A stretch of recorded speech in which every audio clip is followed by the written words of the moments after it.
Halo Mas Age. Ya, gimana Nop? Jadi gini Mas, kemarin kan saya habis nonton video Mas Age nih tentang analisis beban kerja. Oke. Dan kebetulan saya kan juga auditor nih Mas. Bisa ini nggak sih dijelasin lebih rinci, lebih detail lagi tentang analisa beban kerja itu? Pada prinsipnya, analisa beban kerja itu adalah sebuah pendekatan yang harus dilakukan oleh setiap organisasi atau perusahaan. Yang fungsinya adalah untuk mengukur efektivitas dari setiap fungsi-fungsi atau dari setiap jabatan-jabatan yang ada di dalam organisasi tersebut.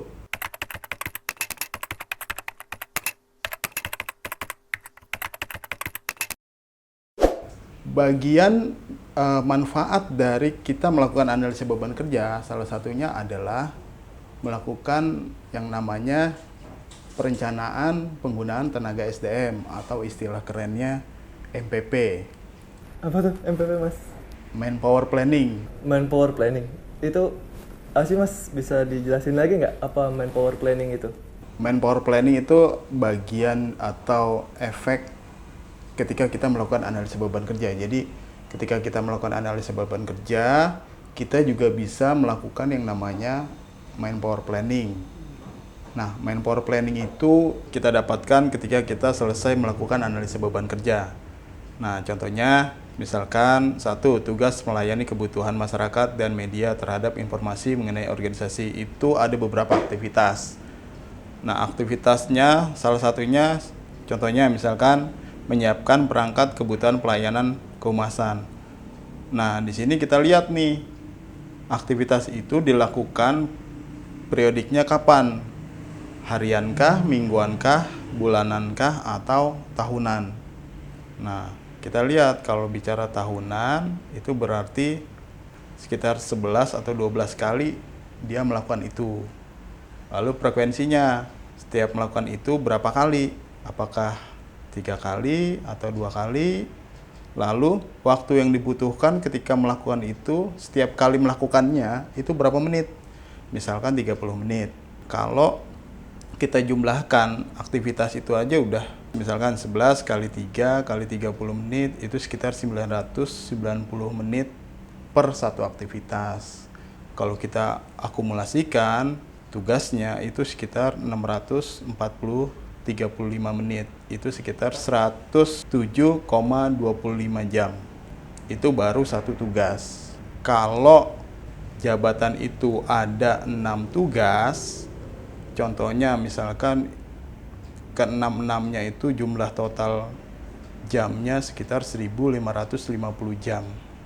Ketika kita sudah punya standar pekerjaan per jabatan sekitar 1404 jam, khusus untuk staf humas misalkan 1550 jam, maka kalau kita hitung HR demand-nya atau kebutuhan pegawai itu sekitar 1,1 orang.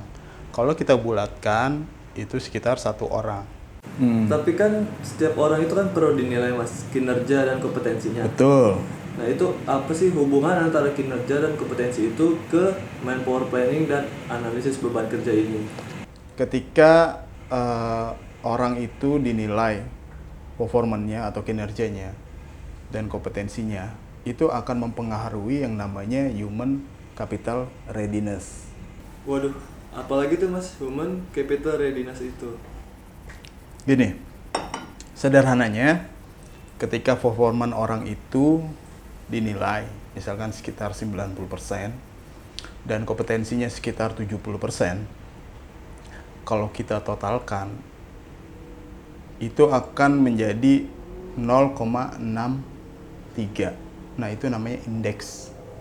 Kalau targetnya satu orang itu bicara KPI atau bicara kinerja itu 100% dan kompetensi 100%, maka ada kebutuhan orang itu untuk dipenuhi secara performanya, secara kompetensinya itu sekitar 0,37, itu indeksnya. Jadi gitu Nop, itu bicara soal human capital readiness. Gimana, udah cukup jelas? Udah cukup jelas nih Mas, thank you banget atas sharing tentang analisis beban kerjanya ini.